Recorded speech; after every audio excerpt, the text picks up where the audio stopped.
key national roads reopened and Syria reacts to special envoy's accusations. Good evening. Key national roads that were closed in the central Karoo yesterday as a result of heavy snowfalls today have now been reopened. The N1 linking Johannesburg and Cape Town was closed near Beaufort West. The alternative N12 route was closed near Victoria West, and the N9 to the Eastern Cape was blocked south of Colesberg. Hundreds of motorists were stranded. Northern Cape Transport Department spokesperson Jacob Jason. The roads are clear again, they are open on the N12 and N1 from Bridgetown, Three Sisters to Richmond and Beaufort West. But at the same time, motorists must be careful when they drive because it's still wet.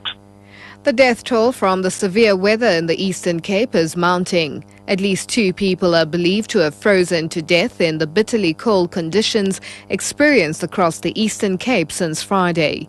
The bodies were found lying next to roads in Mqanduli and Mthatha.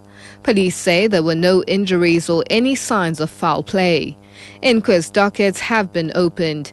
Meanwhile, at least 3 people are reported to have drowned as a result of the heavy rainfall in the Nelson Mandela Metro around Port Elizabeth. DA spokesperson on education, Annette Lovemore, says her party will write to Public Protector Thuli Madonsela requesting that she conducts a full investigation into the alleged relationship between the ANC and Edu Solutions. Lovemore says the DA's request is prompted by media reports that a former ANC chief whip in Parliament signed what she calls a blank cheque contract with Edu Solutions. Edu Solutions is at the centre of the Limpopo textbooks crisis. Lovemore says numerous concerns have been raised about the awarding of the Limpopo textbook contract to Edu Solutions. She says these include whether the proper processes were circumvented because of the company's alleged political links. 3 suspected criminals have been killed in 2 separate incidents, both apparently in self-defense, in Mthatha in the Eastern Cape. In the first incident, 2 suspected robbers were shot and killed by a 55-year-old man after breaking into his house. Police say the man pulled out a gun and fired shots at the suspects, killing them.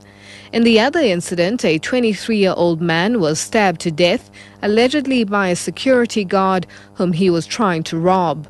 Police spokesperson Mzukisi Fatyela says the 55-year-old man involved in the first incident has been arrested. He faces 2 counts of murder. Fatyela says they are still looking for the security guard involved in the second incident. Home Affairs Minister Nkosazana Dlamini-Zuma says the contest for the position of the chairmanship of the African Union Commission should inspire women leaders to break the barriers of patriarchy in the continent. The former foreign minister is challenging the incumbent Zhang Ping for the continental body's top administrative post. The AU Heads of State Summit has begun in the Ethiopian capital Addis Ababa. Leaders including President Jacob Zuma are expected to vote for a new AU Commission chairperson in a few hours' time. Dlamini-Zuma's addressed the media at the summit. No country can develop and reach its full potential if it continues to marginalize women. And standing for this position is not only important for Southern Africa, but for women. Because it's never been held by a woman, and it will never be held by a woman if women do not stand for elections. Whether they lose or win, but they must stand until they win.